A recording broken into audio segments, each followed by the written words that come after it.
All right, cool. Let's do this shit. Let's go. I picked this song specially for you, brother. Man, I'm feeling it. I didn't know. Because you're a ninja, bro. You're a ninja. Oh, that's so nice. All right, let's do it.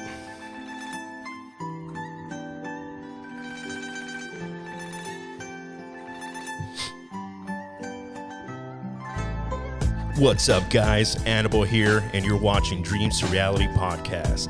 Today, guys, we are having a very special show. We are here at the IMC Warrior Center in San Jose, California, the capital of #IMC Nation. We have a very prestigious guest in the house. He is a mentor of mine for many, many years. Been following this guy for about 15 years.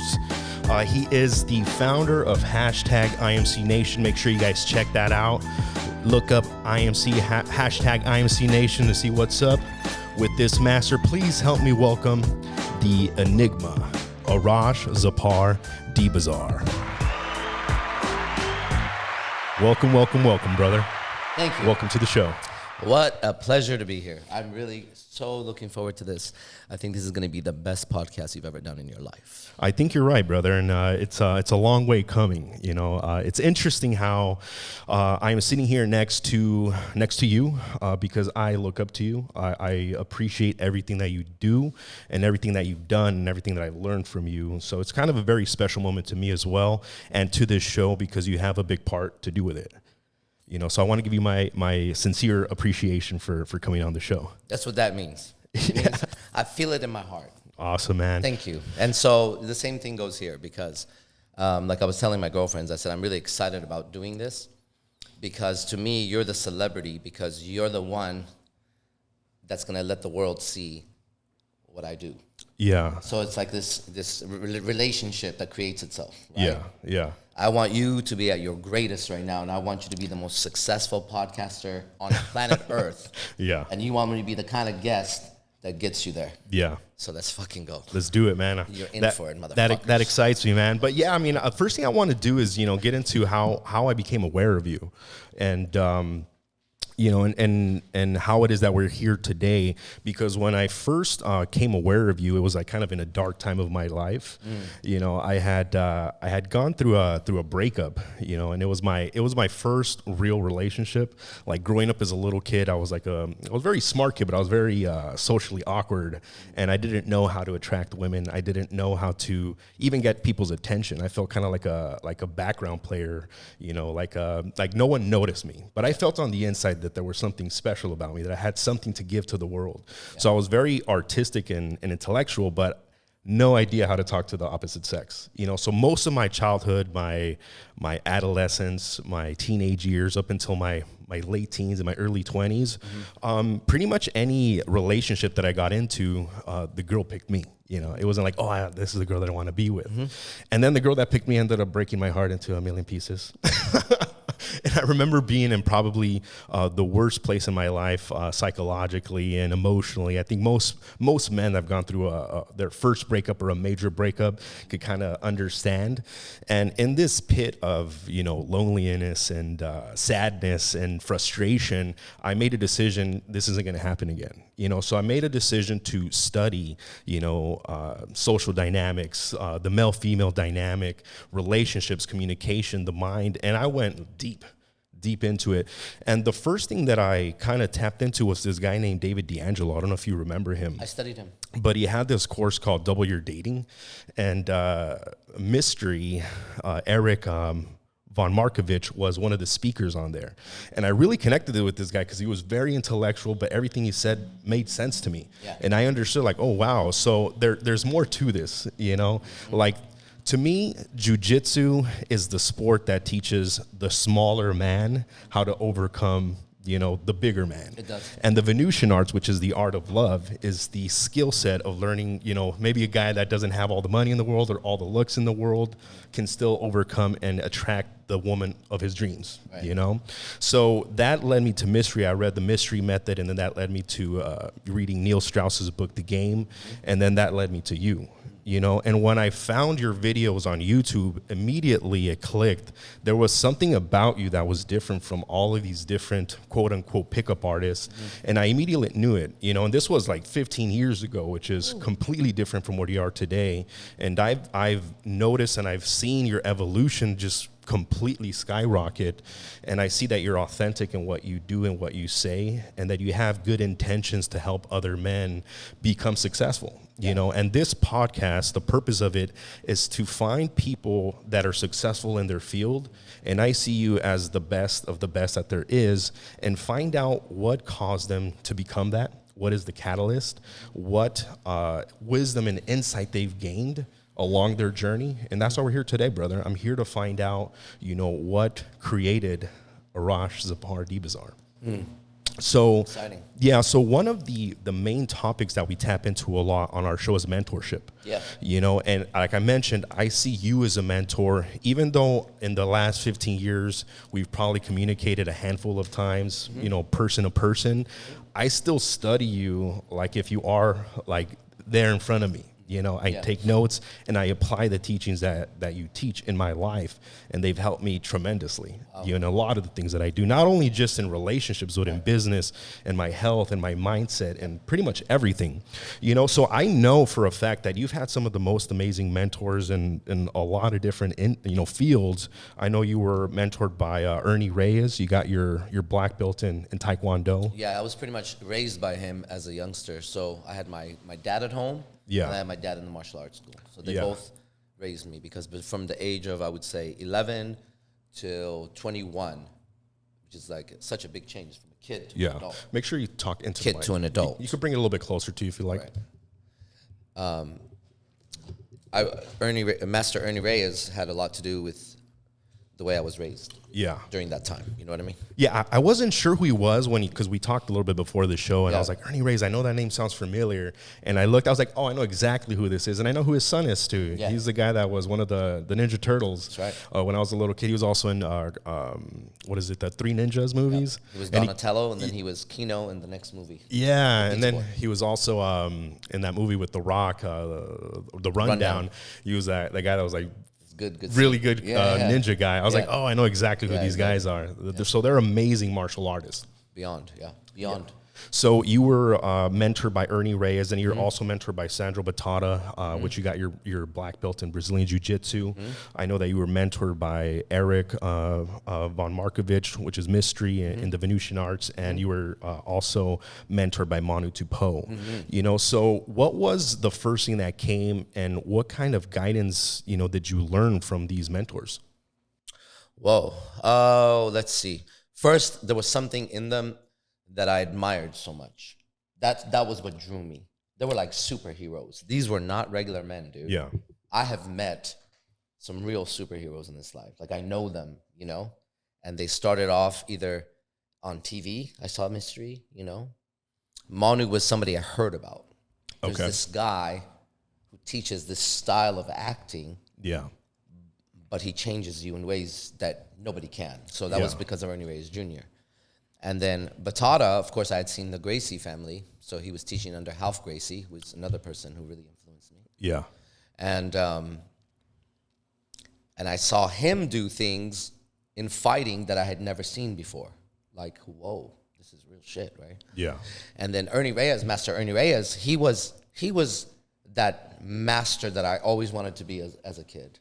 He's a true, like, martial arts master. You know what I mean? Yeah. And so I got to be around one and see what it's like, where you have so much power. He has so much power. He has so much influence. It's unbelievable.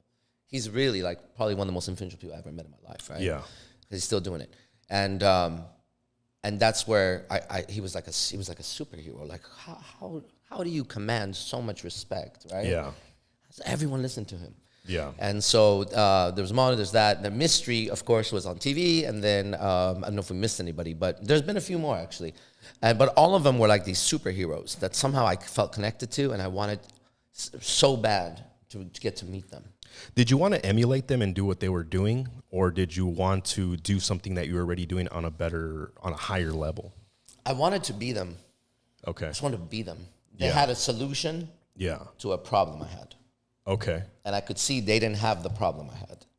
Yeah. Right? So Batata didn't have a problem of fearing a bigger man. He didn't live with that. Yeah. He had an antidote, right? Yeah. That he could put into application. Yeah. And anytime that situation arrived in his life, he had an anti-venom. And I wanted that. Mystery was able to get the most beautiful women on the planet without having a movie and things like that, right? Yeah. And so I wanted that. And then Manu was just... Manu was like a magician. You've never seen anything like that guy before. I've never seen still anything like that guy before. Yeah. Manu was out of this world. In a movie, he'd be like a genie that would appear. Like a big fucking giant genie. And would be like, whoa. But he would be like, I will grant your wish. Yeah. But I won't. And you're like, what the fuck does that mean, though? And he's Like everything he said wasn't some kind of like, riddle? whoa. Right? But somehow it would convey the truth. Yeah. It wasn't the words he said. He would finish talking, and I was changed. Yeah. I was changed. I was like, I would go to class, I would leave class, and I would walk taller, I would breathe better, I'd be more confident, I could handle life better. Yeah. What the hell was happening? It was in the way that he was communicating. That's what attracted me so much to him. Yeah. So I ended up pulling that from him, or getting that gift, you could say, and then going and applying it in all these other masters. Yeah. And I became their top student because of that. Yeah. So I used that to become the top student for everybody. I do have a question about that. How, because a lot of people have the same feelings that you have, which is I have an ache, I have a pain, whether it's I'm not making enough money, I can't get the right girl, you know, I'm getting beat up, I'm getting bullied, whatever their ache and pain is, they try to find someone that can, you know, remedy that with some kind of system or some kind of guidance or knowledge or whatever it is. But what was it that you think that made you the best student? Dude, that's what I want to figure out. I don't have an answer. Really? Absolutely not. If I said it, I'd be making it up, and then people would be following some weird path, and it wouldn't be that. Yeah. It's a gift. If you asked me and I had to answer it, it's like, you have to fucking answer, you're going to die. Yeah. I would say that when I was around other students, because, you know, I wasn't the only student, there's a lot of people studying, and I just rise to the top somehow. Yeah. The one thing that I can clearly see around these men is I always respected them more than everybody else did. Yeah. I refused to disrespect those people, no matter what. I almost worshiped them. That's how I was. Yeah. To me, they were the answer to my problem. Yeah. Like, that is everything, right? That's Yeah. everything. So I would absorb them, and no matter what they said, and if anybody became slightly disrespectful, or I didn't know how to say no to them. If they said, stand on your fucking head and get beat by a stick, I'd be like, okay. Because another thing is I never thought they were lying to me.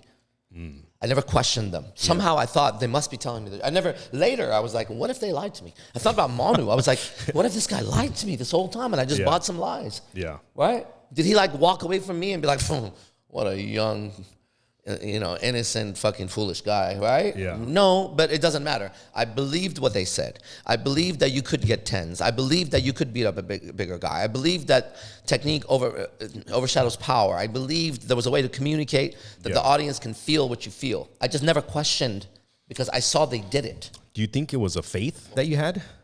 Yes, faith is everything. Oh, it's my phone.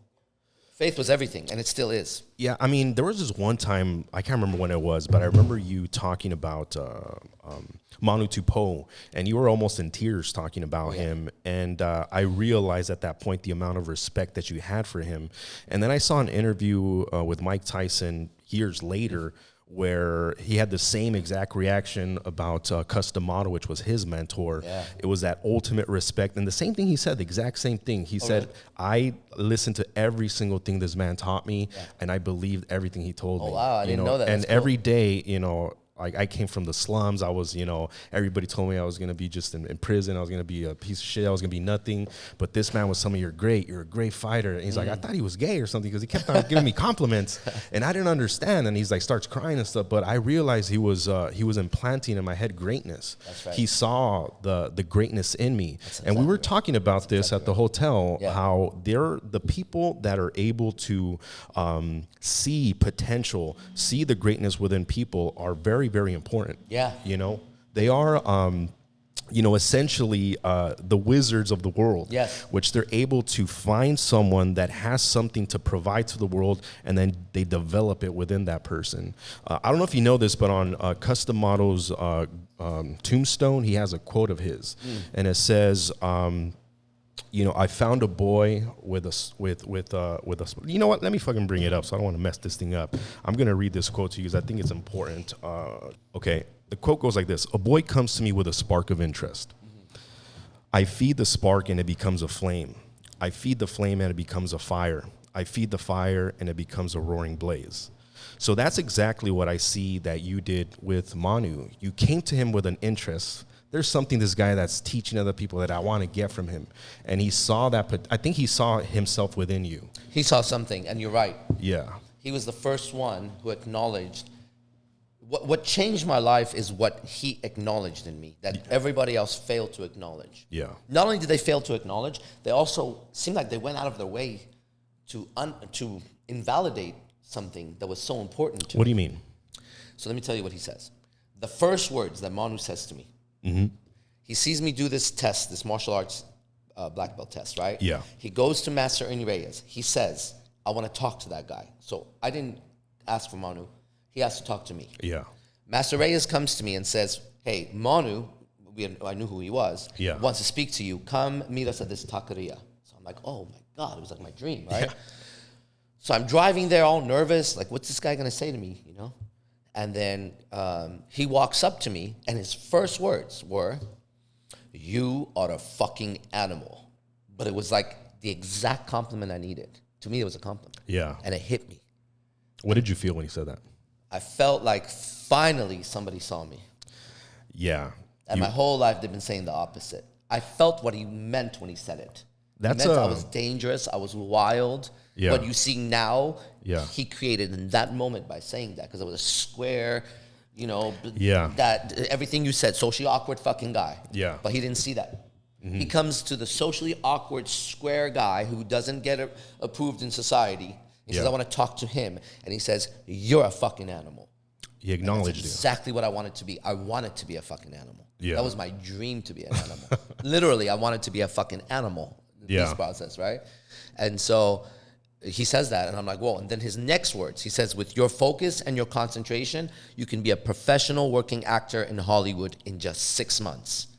And he goes, come to LA and I'll teach you. And I was like, real nervous. Oh, well, no, thank you. Yeah. And he goes, look, this is an invitation that I don't give everyone. I only teach a handful of people at a time. Yeah. It's open to you. If you want to come, I teach you. So when I sat down, I told my friend was like, what did he say? What did he say? I was like, he said this and that. I'm like, I don't want to be an actor, dude. Yeah. But there was a seed there. Yeah. And he sparked it, right? Yeah. So I go back, and I can't stop thinking about what he said. Yeah. Then I go to school, and I can't stop thinking about what he said. And suddenly, literally, I feel like so drawn to him that I messaged my girlfriend. We had pagers. This code that says, meet me in the cafeteria. Yeah. So I go in the cafeteria. What year was this? Man, I came back in 1998. You said pagers. I'm like, that's got to be like in the 90s. 1997, 8, right around there. Okay, 97, 98. 97, 96 maybe. Yeah. And so I came back, I met her, and at the cafeteria, I said, you know this guy Manu that I told you about? The guy that I saw, blah, blah, blah. I said, I'm going to move to LA, and I'm going to study with him. Are you going to stay with me as a girlfriend or not? And she was like, when? I go, tomorrow.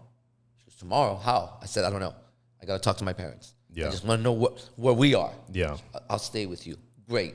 I'll go figure it out. Then I went to my parents and I said, you know this prestigious acting school that Ernie Jr. goes to? Yeah. I got a special invitation to go. I like to go see. I want to be an actor.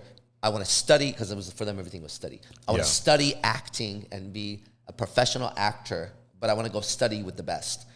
And I want to go tomorrow. Yeah. And they're like, what? Yeah, they were in bed. I knocked on their door. Really? Yeah. That's funny. And then they said, let us talk. Then I go back in, and my dad goes, okay, take your mom Saturn tomorrow. I'm like, oh, shit. Like, this was out of nowhere. You know what I mean? I lived at home, nothing, And then I remember I got all emotional. I said one more thing. I said, I'm going to be the guy who walks above kings. You said that to your dad? Yeah. That's funny. As I walked out the room. I remember that clear. I had to tell him. But now I know that voice. That voice has been guiding me my whole life. Have you been this way since you were a little kid? Mm-hmm. I'm exactly like I was a little kid. I'm exactly like I was a kid. Okay. Yeah. So I wrote a book when I was 21. If you read passages, it looks like I'm talking right now. It's the same exact philosophy. Is it Shouts of no? What's the name of the book? Under the Dragon's Wings, okay. And then there's also Speaking. Whispers of a Warrior is my first one I wrote. Nobody even knows it. I read this other book of yours quite often. I'm trying to remember what the name of it is, but I get quotes from it like Shouts of Freedom. Shouts of Freedom. Yeah. That's the one. Yeah. I read that one all the time, and I put your quotes up on Instagram. If you're like, oh man, that's so impactful. I'm like, that's Arash. It's the same thoughts, it's the same thought process, same guy. Yeah. Nothing's changed. Yeah. Just figuring it out how to communicate it, and also getting rid of the areas in me that prevent its communication. You know, I can't remember where I read this, but it said what you are seeking is seeking you. Yeah. You know, and the thing that I remember when I first saw you on YouTube, I think everybody has that when you hear truth or you hear something that resonates with you, a certain frequency, you're automatically like, that's what I needed. That's what I want. Yeah, man, you feel it in your soul, dude. Yeah, you know what I mean? And it's kind of weird because I don't know where it comes from. Yeah. So it's like you're becoming who you're supposed to become with the people that you meet in your life. 100%. It's very easy as well to listen to the wrong voices sometimes. You know, so along this journey of yours, you know, you come across these mentors that are guiding you. Has there ever been a point in your life where you're like, fuck this, I can't do it? Can't do it. Doubt. Oh yeah, doubt for sure. Can't do it. No, giving up never been an option. Giving up wasn't an option because there was always, for me, there was always mom and dad. Yeah. And if I gave up, the effect on those two people was going to be too much, and I wasn't willing to do that. Yeah. I think if I didn't have mom and dad, it would be different. Yeah. I couldn't give up because of those two people in my Yeah. life. You get what I'm saying? And what I mean by that, because I don't think people really know who you are, and I'll explain that by giving up, because I think you've accomplished a lot of the things that you've set out to do. You're a successful entrepreneur. You make a great living. You have some of the most beautiful girlfriends in the world. You've had multiple chains of gyms. You have multiple businesses. You're an author. You're a black belt in Taekwondo. Like you're a master of a lot of different jiu-jitsu. You know? Shout out, yeah. Brazilian jiu-jitsu. Yeah. BJJ. Yeah. And you're an actor. You do so many different things that most people haven't been able to master one thing in their whole life. Right. You know? So when I say, have you ever thought like, man, this is something that's too tough for me? Because most people can't even accomplish one thing in their life, and you've accomplished so many. So I'm trying to find the answer as to what makes people like you. Is it God-given, it's within you, or can anybody in this world tap into that knowledge? I think it's both. I think it's God-given. We were just in the car, and I said, man, I'm getting an idea of what the Force is in Star Wars. I said, I tap into the Force, you know? And everybody can tap in, but based on your experiences growing up, you're going to extract different information from that Force. But we're all tapped into the same Force or source, right? Yeah. And I can't, like when I try to take credit for what I've done before, and like try to boast about it. Yeah. But I saw how quickly I would lose my power and I would start having anxiety. The best way to deal with it is to not own it, but know you're a participant in it. My participation is undoubted. I participate in a certain way of carrying myself, we call the AZD process. If I stick to my process, this force or this energy or the spirit, I don't know, we don't know the word, it flows easier through me. Yeah. As you said, what was I doing before class? I just said, your will, not my will. Now I know it's going to be great. Yeah. That I just know how. I just know it's going to be great. Now that I can't explain. Yeah. But I do know it. Yeah. And when you get in your own way, when the little I gets in my, that little battle has been the study of my life. That's what I teach. Yeah. It looks like I teach all this other stuff. I don't. Yeah. I'm just teaching my own process every second, every minute. What is the AZD process? The AZD process is a way of living where your morning till night activity creates the character you want to be when you step onto the bigger stage of life. What do I mean by that? Like, this is your bigger stage. This is your podcast. Yeah. But your stage is where you live. I mean, everything. Right. We live. Okay, so we live as if that's the stage, but this is your main stage, right? I see. So from podcast to podcast, you would conduct your affairs of sleeping, waking up, eating a certain way, studying, interacting with the world. You would conduct yourself a certain way that I would guarantee on your next podcast, a better version of you shows up. And I've been doing that since I was very young. Addicted to that process. The process of internal alchemy, so that by the time you see me again on the next stage, which is why I go out every weekend, we go out for me to check my theories and see where my character is now. Yeah. How did I used to approach that girl, and how do I approach now? What was my response before? What's it now? Do these theories work? You know what I mean? Like, that's the bigger stage, but all day is the process. Yeah. And now I go test it. I see. So it's the experiment. Yeah. It's an experiment of your life. I learned it from Manu Tupou. Yeah. And every Wednesday, we would just meet with him 1 day a week. Yeah. Then he had these exercises like communion with nature, private moment, relaxation exercises, creation exercises. Yeah. Amongst a few other ones, right? And he would not teach us anything. He wouldn't teach us anything. He would tell us these sources. Go study this, read this book, do that. Yeah. Do these activities. I'll see you next Wednesday. Yeah. Next Wednesday, you would show up. If you did the stuff he said, that same scene you did, you could perform it 1,000 times better. Your instrument was open. You could communicate. Yeah. You were relaxed, and you could measure your improvement. Yeah. And he wouldn't teach you anything. He never taught me acting. Yeah. Well, maybe one. He taught me how to use my imagination. Yeah. How to relax my instrument. How to listen. How to pay attention and be aware of beauty. Huh. But those are concepts he taught. Yeah. He never taught a technique of like, if you do this, it means you're thinking, you know, and if you do this, now you're really grumpy. Yeah. He was like, okay, so create a thought. So maybe I'm doing this. So now I'm thinking, now the camera can capture that, oops. Whereas an actor who learns acting, they go, okay, so what are some thinking gestures you do? This. Now really be deep in thought. He was just like, get deep in thought and just stay in it. Get so deep in thought that you may even forget there's other actors, so when they go, AZD, huh? And now you were in thought. Yeah. So he had this organic way of creating the feeling in himself, in us. He taught us how to create feelings. Yeah. And then be able to express that feeling out and just have confidence that the camera is going to pick it up. What's the quickest way you could teach someone how to do that? How to create feelings inside and bring it out? You have to first pay attention to the feelings. So I remember having a very bad like heartbreak when I was in LA. Yeah. This was like every fucking 3 months I had a heartbreak. But I'm just saying, it's not like a big, it's like another big heartbreak. Another heartbreak. Yeah. And so I remember crying, right? Just crying like a little beta bitch at the time. crying. And then I was laying in my bed just like feeling sorry for myself crying. And then I remembered, oh shit, I should go and pay attention to how my body is feeling right now so I can hack this feeling of deep depression. So I jumped from my bed. And I still remember my face when I looked in the mirror and my eyes were red and I was breathing heavy. Like, and immediately it started to change because I'm like now observing my process, right? And I'm like, and I'm like listening and watching me. And I was like, this is valuable. Yeah. Because one day I'm going to have to be able to just turn it on, you know? And so you learn how to pay attention to your own feelings all the time. After a while, this makes you great at body language. Yeah. Like I'm really good at body language because I know what it feels like. I know that when I'm tense, my right leg goes up like that. Do you see that? Do you see my right foot is up right now? Yeah. While my left foot is down right now? Yeah. Okay. Now, there's no reason for that. This is how I carry tension. I see. So I'm aware. So if I'm watching someone that you're interviewing, right? Boom. And I see them start doing this, or we're in set and I see their toes are up like this. Yeah, it's a nervousness. It must be energy that they're expressing down like I am, right? And so you start learning your own body. If you're driving, right, and then suddenly somebody doesn't want to go somewhere and they wanted to, and they're like, let's just go home. You know, sometimes they might just have to take a shit and they don't want to tell you that. Yeah. Really though.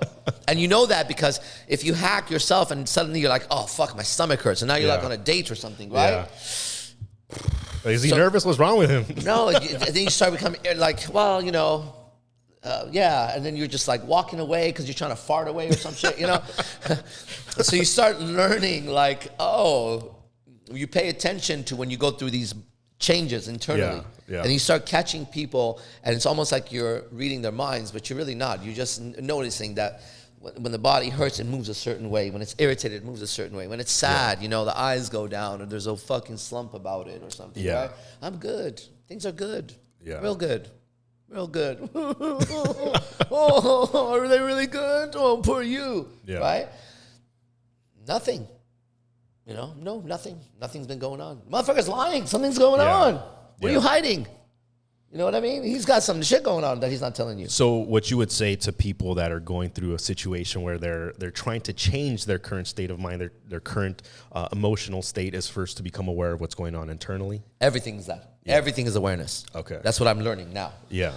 Because we go unconscious, right? Now, I'm no longer nervous. I brought my feet up only because I realize now it's a little too short. When I do this, it slumps my body down differently. But we become unconscious. Like, why does someone get nervous when they're about to do an interview or something, right? In that moment, if they pay attention, they're going unconscious a little bit. When you're totally present, there's no problem. Totally present, no problem. Yeah. At all. I noticed that too. And like I just said, like I always get nervous for the first 5 minutes of any podcast. And I realize why it is. It's because I'm thinking ahead. So you're going unconscious. I'm like, what's going to happen next? What am I going to open up with? What if I mess up? And then at one point I realized, like, fuck all that. Be present, and it goes away. Because you're in dialogue, and now you're here. Yeah. Just forget about it. Yeah. So it's always, that's the problem, right? We have to become conscious. And if we become conscious, it solves. Yeah. That seems to be where I'm at right now, my understanding of shit. Just become conscious of everything. Yeah. Right? Yeah, I mean, to you, I see you as being a master of communication, a master of relationships. And I think that's one subject that I would say almost every single person is struggling with. I know that too. You know, and especially in today's age with the way relationships are working with social media, you know, people have a million different options. Oh my goodness. It seems like no one is loyal, no one is committed, no one is honest. It seems like everything is just a frenzy. So most men are unhappy, most women are unhappy, and they can't communicate with each other, and they can't have a healthy relationship. You, as a person who has mastered communication and relationships, what are some of the main advice that you could give to people in today's age when it comes to that? Well, when I hear you've mastered communication, every time you say it, it rubs me the wrong way. So that means that's not true for me, right? Okay. It doesn't mean you didn't say it. I'm sharing that because that's the process. Yeah. To know that when you say you've mastered communication, for me, it doesn't sit right. So now if I own that and start talking about that, I start to create that negative feeling. It's not true for me. I don't think I've mastered communication, right? Okay. What do I think about communication? I think that I respect it and I understand the importance of it way more than other people. Yeah. To me, it's magic.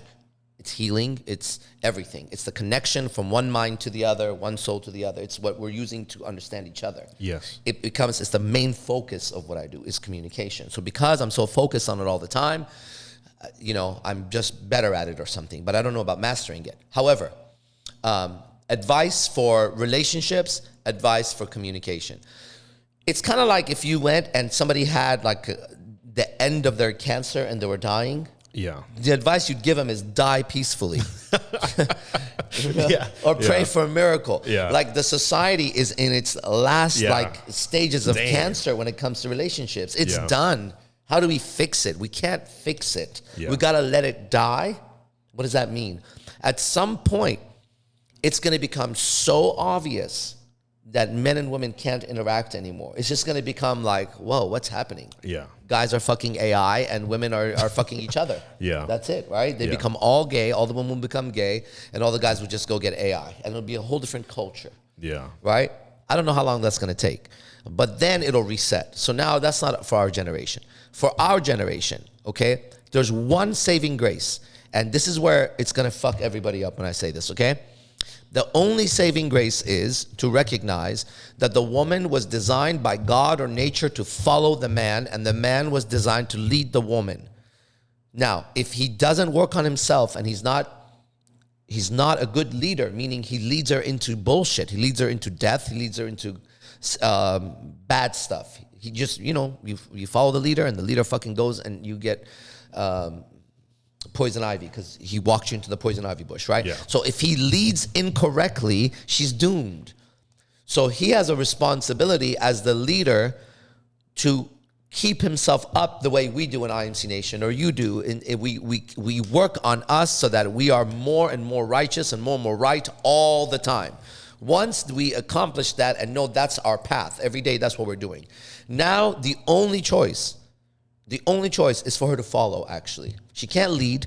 She's not on the same level as the man. She's not made to do that. She's made to follow him and have his child. Now, everybody can resist that until they turn blue in the face. Why do you think people resist that? Because to me, it's self-evident in nature. It's self-evident in the relationships that I've seen and I've been in and everything. But it feels that in today's age, when anybody says that, they are outcasted, and you know, it rubs a lot of people the wrong way. But to me, it's like, why would you be against truth? Why would you be against reality? Why do you think that is? You know, that's a good question. I don't know.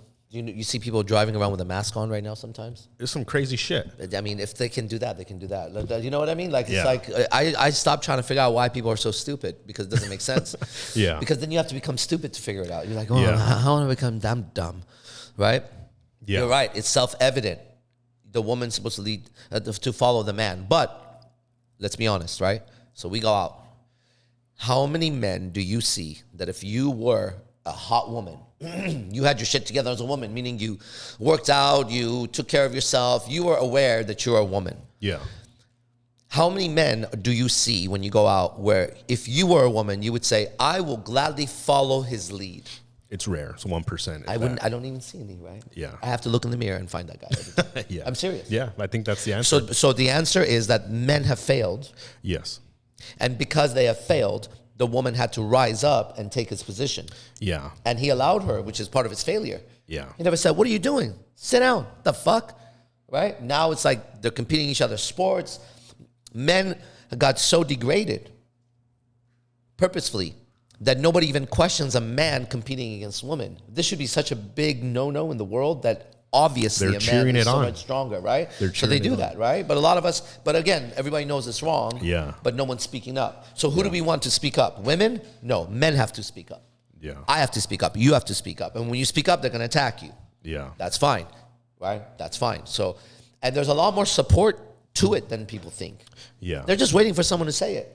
Yeah, I think the people that support don't speak up as much as the people that are against They it. don't, because they don't want trouble. They don't want problems. Yeah. Right? They want to keep the peace instead of be the peace. There's a big fucking difference. You know what I mean? Yeah. Go ahead. I know that this is one of the main purposes in your life right now, as you have the Alpha Academy, which you teach men how to gain back that power and how to be that leader, be that 1% man. Mm-hmm. What is Alpha to you? Because Alpha has taken on so many different words, and I like to simplify the words to their original meanings.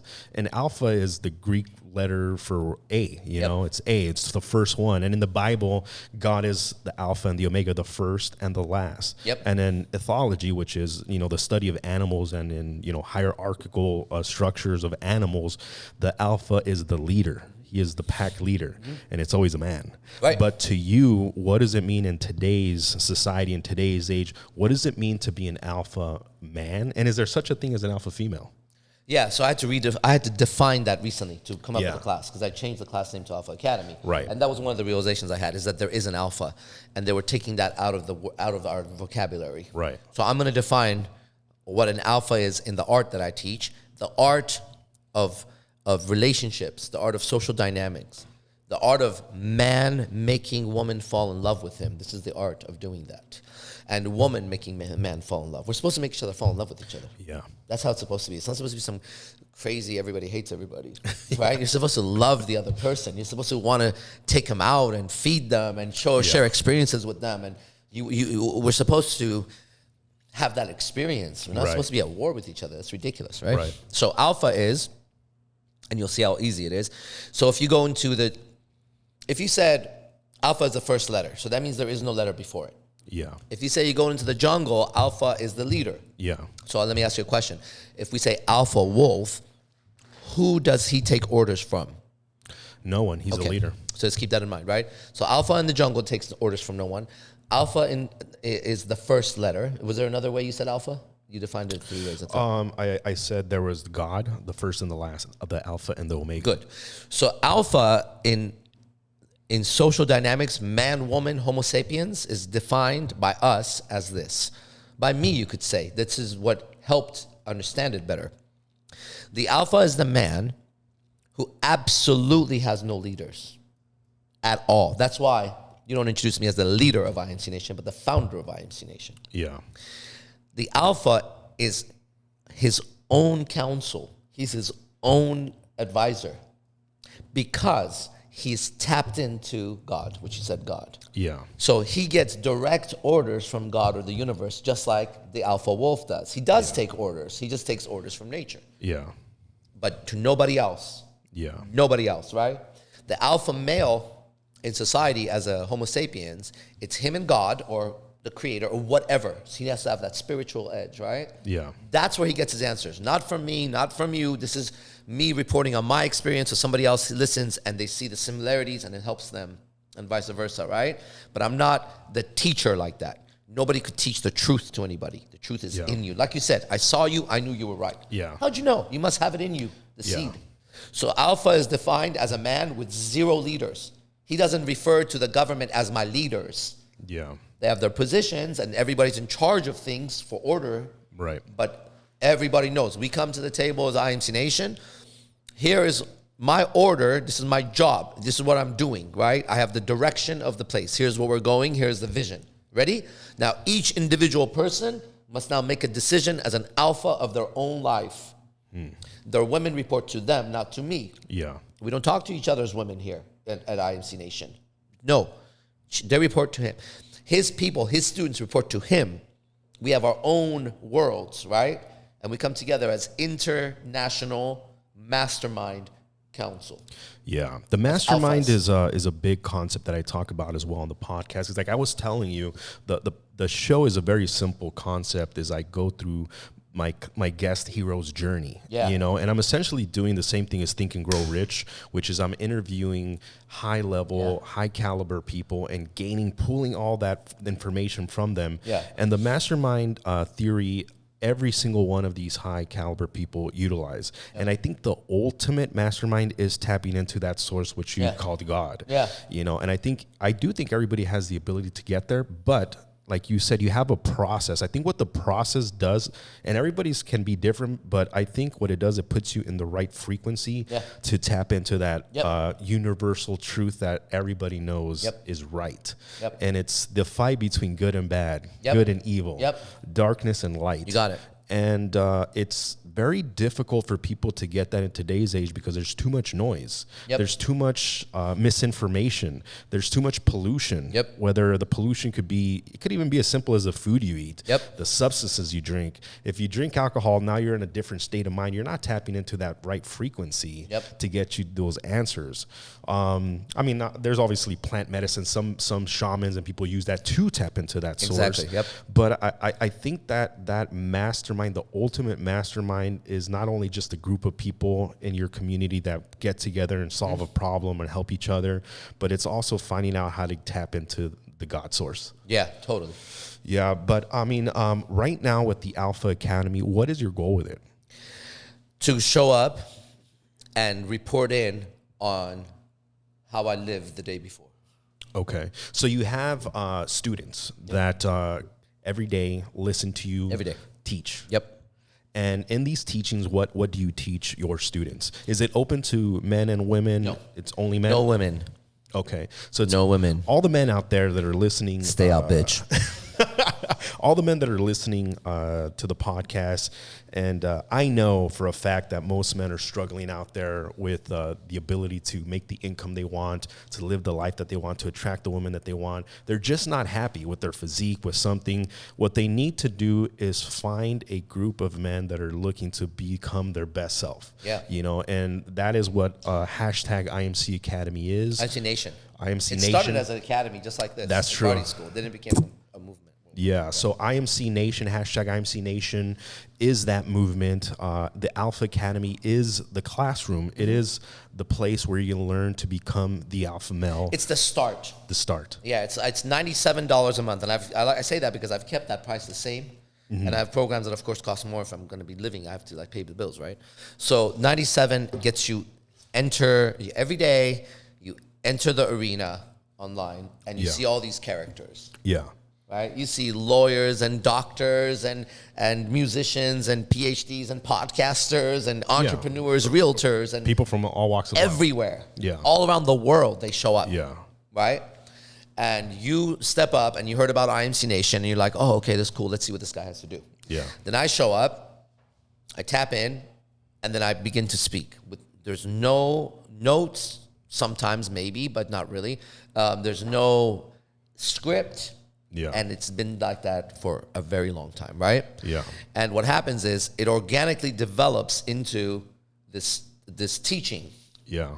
And it has to do with what?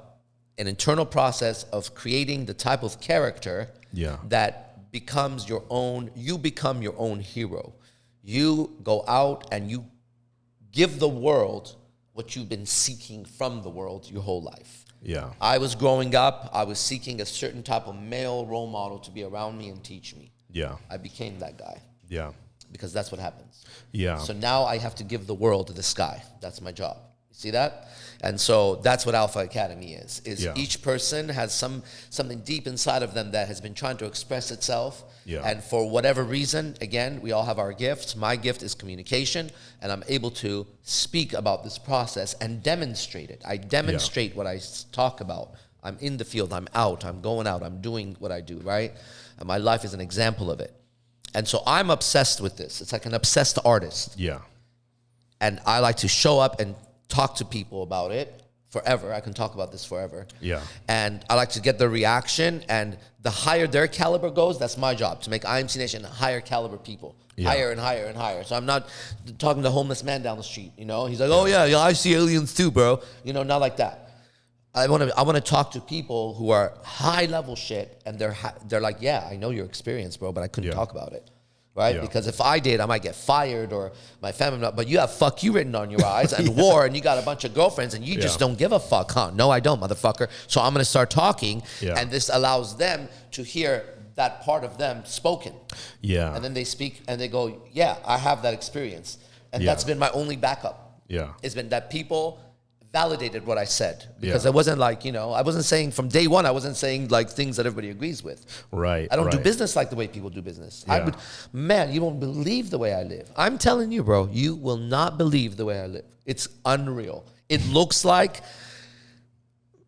what does it look like, man? It looks like I can do whatever I want to do. Yeah. It looks like that. It's not that. It looks like that. Like you're in control of your world.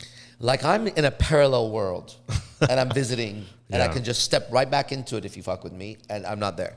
Yeah. And I can come back and visit. We're going to go out tonight. Yeah. So I'll be in 2 universes. I'll be in that world, which is like the real world to me. Yeah. And then in this world where we're meeting. Yeah.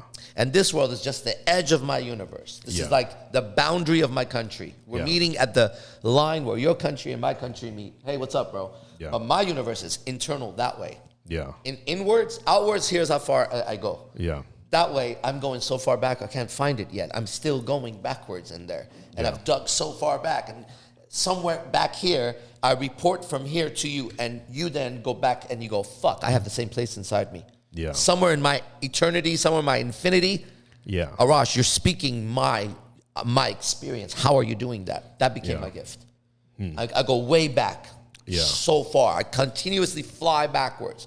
So then when I meet somebody, I can spot where they are. This is my own subjective reality.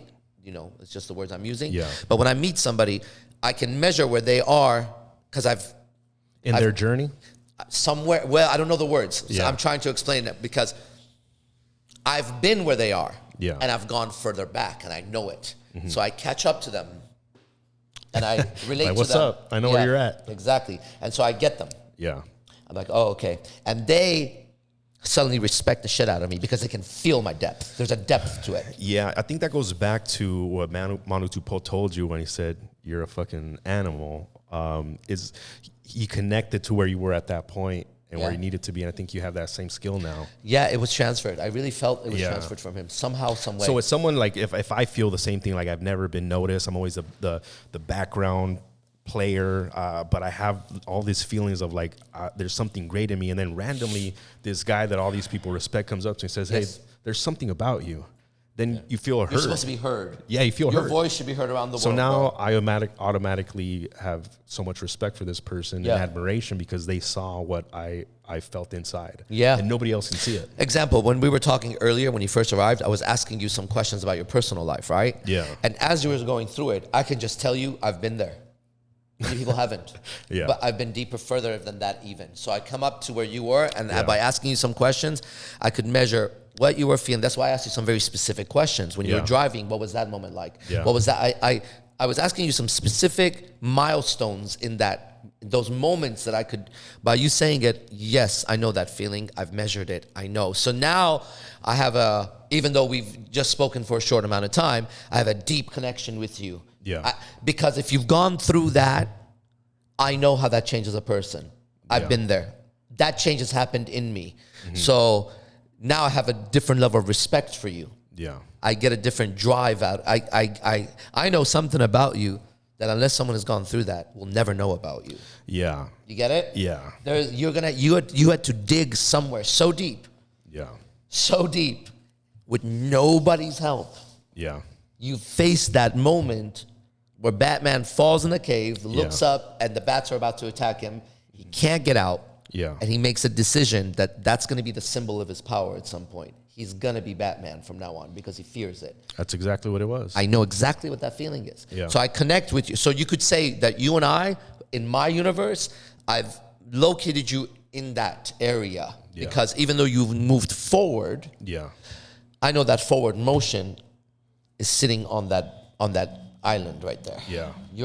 You're on that island broadcasting. Yeah. And you could see it's coming over there, right? Yeah. You're about to build a mansion over there on that land. Yeah. But you're still isolated on that island. Yeah. Building it. You're building your little, I see like a little radio tower and you're broadcasting from this like island. You got some binoculars. Yeah, you're like, okay, we're getting closer to to the shore, I can see tides go away. Yeah. Right? So that's been my gift on Yeah. how to deal with this shit. Somehow Yeah.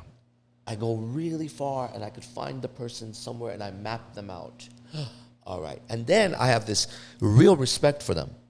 Yeah. I just get them on a respectful, look at like Yogi Chris. He's a champion wrestler. Like, I'm not a champion wrestler, but I know that. I've been there and I'm not gonna say further back. That's my words. Okay. I've gone through that. So I know what that takes. Yeah. You get what I'm saying? Also the flexibility. Right, Will. Like, Jesus Will is Christ. a lawyer. Adam is a surgeon, right? I'm not a surgeon. I'm not a lawyer, right? But I have dedicated my life to a study that has taken over and everything had to stop. And I know that there's a discipline and a spirit of I'm going to have to get this done and live somehow, right? And so I locate people in these different areas, and I only relate to them from the area that I could respect and admire them. Yeah. And I stay there. Yeah. You get what I'm saying? Yeah. It's very important for social dynamics, if you were asking about that. And so I find the woman at some point there. Yeah. And when she sees that I find her there, she's floored. She's never, ever experienced somebody who could know her experience better than her, because I've gone past her. Yeah. She's having a spiritual experience. Yeah. So I'm not a woman. I've never been raped before, right? Yeah.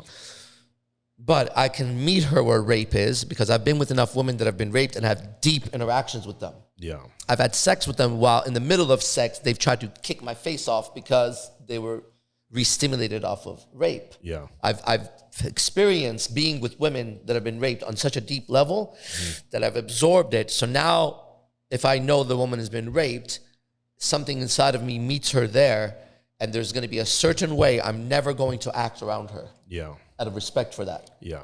And I also know how to get her out of that too. You get what I'm saying? Yeah. It's like, this is my depth that I have. This is, if there's a power, that's the power. It's a power of experiencing others' worlds and spotting it in myself. Yeah, the tip that I would give people when it comes to that communication, I think most people, when they talk to someone, they're truly only internally thinking about themselves. Exactly. They're not thinking about that person's experience, that person's life. They're not genuinely interested in the question that they ask them. Oh, nice shoes. They don't really care about their shoes. They don't care about anything other than what they want to get out of that situation or whatever it is. And most people are all surface level. Yeah. How's your day going? Great. How's your day going? Great. Yeah. How was your weekend? Oh, it was good. How was your weekend? It was going good. Like, there's nothing in depth. Right. So every time I talk to you, I do feel like it is a spiritual connection. It is. Because you are actually going into the person's spirit, into I their think you're soul. so fascinating. Yeah. You get it? Yeah. Like, you're doing the podcast, and I think the other person is so fascinating because, like, you're alive, dude. Yeah. I'm alive too. You should know that. And you've had experience, so have I. You had mom and dad, so did I. Yeah. You went to school, so did I. Yeah. Right? You had heartbreak, so did I. You like fighting, me too. Have you been embarrassed? Me too. Have you ever doubted yourself? Me too. Did you ever look in the mirror, didn't like it? Me too. Yeah. Whoa, you are having that? I thought it was just me in this world. Yeah. You too? I think I should hear you out. You may have a clue somewhere in here. Yeah. If not, at least I know I'm not alone. Yeah. See, I don't feel alone in my life. I never felt alone in my life. Never, ever. I've never been lonely. Right? Because everybody's sharing my experience. Yeah. Right? How could I be lonely when you're feeling the same shit I'm feeling? Yeah. You know what I'm saying? That's funny you say that, because like most people, when they go through those psychedelic experiences where they're trying to tap into that God source, have that exact same feeling. Yeah, I understand. We're all connected. You know, it's kind of a hippie thing nowadays. Like, Yeah. oh, if somebody takes some ayahuasca, like, oh, we're all one. The hippies were a movement designed by the CIA to make people worse. Yeah. Absolutely, it really Yeah. was. It was. You look into it. They Yeah, did they, that so that we don't have access to that. So Yeah. so we say, oh, that's a hippie, Yeah. and they made him dirty and ugly and fucking strung out on drugs. Yeah. Whereas they could be used by a shaman a different way, Yeah. right? Yeah. Those hallucinogenics, but they started doing it for recreation Yeah. and escape. Yeah. It's supposed to be for in-depth observation Right. and confront. Yes. You don't run. You're supposed to take it so you face the demon. Yeah. And then see what happens. And that's like the advice that recently I've been getting, is any part of your life that you're flinching from, you got to face that thing right now and be thankful that you're aware enough to face it, because it's haunting you without you knowing it. You're walking around flinching from the world without knowing it. You've created these habits of flinching and not experiencing because you don't want to get hurt. Yeah. So if you find yourself getting hurt in anything, especially, I'm talking emotionally and mentally in quotes, Yeah. this is the moment to go face to face with this thing Yeah. and really face it, and be ready to die, because you're not going to die. Yeah. Something's going to die, and you want that thing to die. Yeah. That's the newest thing in my arsenal. Like, that's what I'm working on today. It's funny because I texted you the other day that the hero must die. Yes, I remember. And it's not always a physical death. Sometimes it is a physical death. But sometimes when you're going through your hero's journey, most people fall down that pit that Yeah. I fell down. Yeah. Most people face that dragon. They come face to face with their worst fears Yeah. of losing everything that's meant for them, and everything that they value, and losing it all. And they break and they go back to the comfort. Yep. They go back home. They go back to mom and dad's house. They go back to, you know, their alcohol or their disassociation. Yep. They crumble. Yep. But the hero faces the adversity and that is the way. I must die in order for me to transcend and come back with wisdom. So I do think Who does he come back to? Doesn't he come back to somebody? it's called return to elixir, but it just means you're coming back with insight and wisdom. Because And- what the point that I'm trying to make is the people who had nobody love them, yeah, have no one to come back to. there's no, that I'm telling you what got me through it. Yeah. Because giving up was not an option. Yeah. You get what I'm saying? Yeah. Because there was people who actually loved me. So I never Yeah. thought about ending my life. Yeah. No matter how bad it got, it was like, if I kill myself, what about my parents? Right. They're going to have to go through this shit. Yeah. I can't die. But let's say I didn't have parents that cared for me. Yeah. Then it's like, fuck it, I just kill myself. Like, that would be easy. So I Yeah. can see how people would think that. Yeah. And that's the importance of love in a person's life, Yeah. right? Yeah. As a person grows, if there's anybody, there's a lot of people I'm sure listening, because I see it in my classes, and they feel like no one loves them. Yeah. Nobody loves them. And that's probably true. But if they see that, then their responsibility is now to recognize that they're to become the source of love. That now they're supposed to create love. They're supposed to be the one that changes that condition, because the people around them when they were younger weren't sharp enough, strong enough, whatever their problem was, they weren't able to handle themselves to love another being. Yeah. So if you find yourself, no one loves me, okay. Well, this is where you have to now believe in God, or you have to believe in a higher power, because something loves you for you to fucking be alive right now and made it through all that bullshit somehow. Yeah. And now it's time for you to take control of that and begin to love yourself really unconditionally. You should never talk bad to yourself. It's not your mind. You would never give yourself weird advice like, God, I'm a piece of shit. You know what I mean? Yeah. Like, dude, I don't know if I'm going to make it.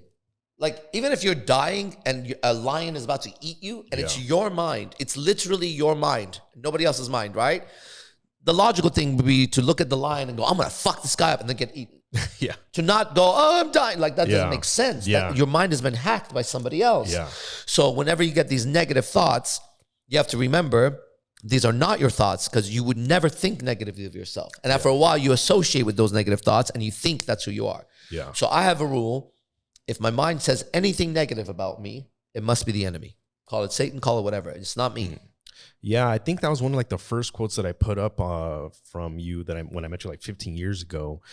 You said that every negative thought is an enemy to yourself, and that you should essentially destroy that thought. Absolutely. And now I realize I can't destroy it, because whatever this mechanism is, it's like saying I'm going to cut off my leg. It's part of my being, right?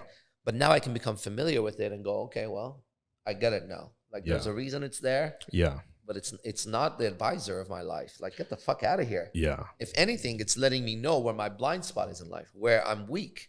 Yeah. Why would I be thinking right now that I'm never going to get over this chick or something? Yeah. What kind of fucking thought is that? Are you here to help me, motherfucker? Or are you here to fuck me up? Sometimes it feels like there is an enemy in there. It is an enemy. The thoughts are an enemy. It's like, why am I telling myself this? This is not going to help me in any way. But you're not telling yourself that. That's what is that voice? Well, if you study Christianity, then that's the devil. If you study Zen Buddhism, then that's the karmic fucking ties that you had in past life that came back. It depends. I don't know the answer, but I can hear the voice just like you can. Yeah. So let's go with what we know. My voice is negative. Yours is negative. So is his. So is his. It keeps us up at night. It makes us doubt ourselves. It makes us destroy our lives. Yeah. That we know. Now call it whatever works for you. Yeah. Like if you grew up as a Muslim, then that's Shaitan. If you grew up as a Christian, that's Satan. Yeah.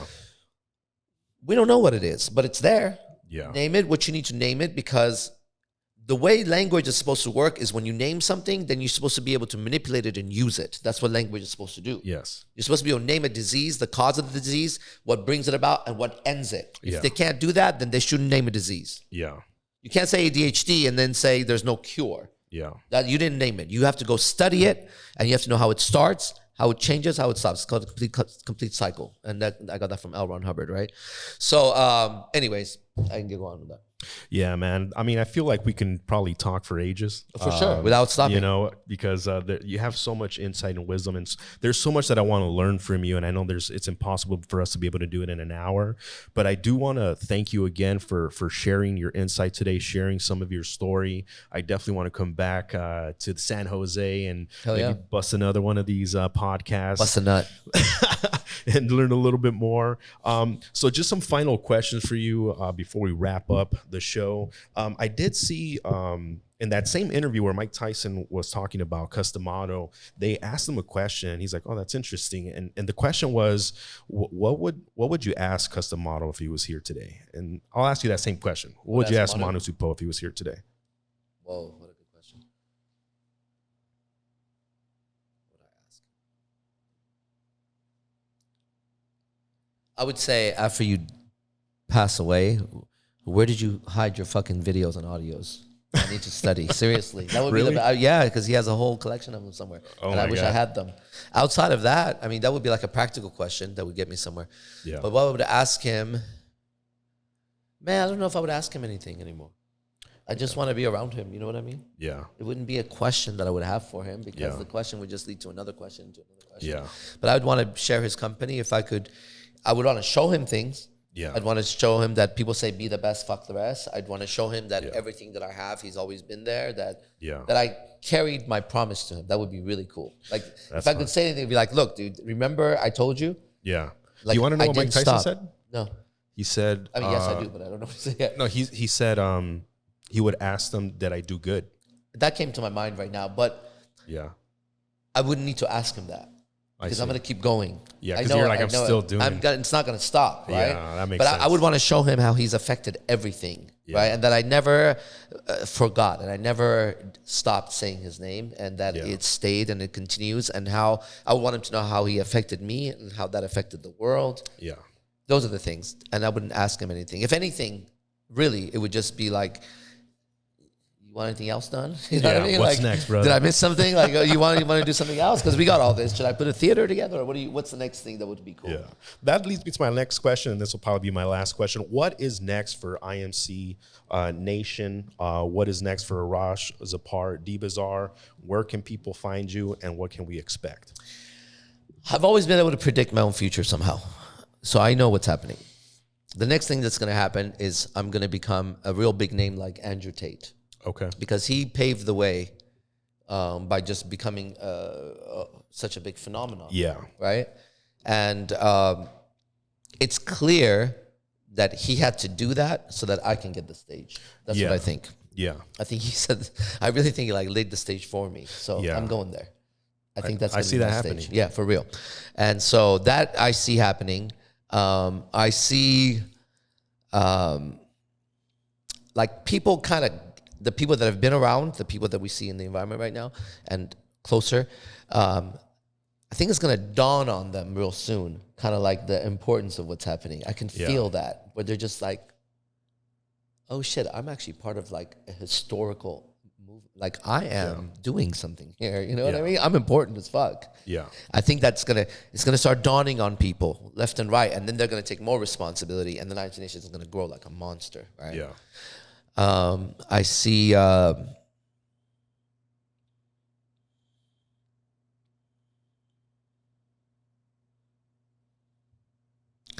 see what is always there, which is a continuous change that I don't know what the change is going to be, but I know what the result of the change is going to be. A person, for everybody, who is more in tune with exactly what they wanted to be in tune with. My thing has always been, go ask the person if it was worth it or not. Don't tell them. A person knows if something is worth it to them. And that's been my measurement. And I want this IMC Nation to be worth it to people. Yeah. Whatever they put in, I want it to be like, was that worth it, bro? Yeah. Did the investment you made, time, money, energy, did you get it back or not? Yeah. Yes. I see that as like a big deal of me learning how to communicate that. Yeah. Like I'm learning how to get that across, right? Because I'm having a totally different experience than everybody else is having, really. And my experience is so magical, so magical. Yeah. And I can see that. That's like a really big deal. And I'm learning how to transfer this idea to people that your story right now is the most important story there is. Like, you got to get that. Like, don't miss it, bro. Yeah. And when people get that, something's going to change. Yeah. Sure. Awesome. So I see that happening with IMC. Well, brother, I think that's a perfect way to end this show. Guys, make sure to follow Arash Zepar Dibazar. What is your TikTok handle? I know you're big on TikTok right now. I'm not big. I mean, my name is big, but let's find out. I don't even know what it is. Let's see. What is your IG handle? It's the number 408, then AZD, IMC. Guys, make sure to follow Arash on YouTube, on Instagram, on all social media platforms. Just type in Arash. Let me tell you how to do it. You type in hashtag IMC Nation. And it's kind of like saying Marvel superheroes, right? Yeah. Because it's not just me. There's a lot of characters there. Yeah. You being one of them. Now. There we go. So you guys type in hashtag IMC Nation, and then you see the cast of superheroes with their powers from different parts of the world and what they can do. And anybody who uses that hashtag is part of us. And so when you follow, then you see how it fits. Yeah. It's like the Marvel universe that keeps expanding with superheroes. That's awesome. With their own storylines. That's literally what it's like. There we go, brother. Guys, make sure to follow Dreams to Reality podcast, and we'll see you guys next time. Hell yeah.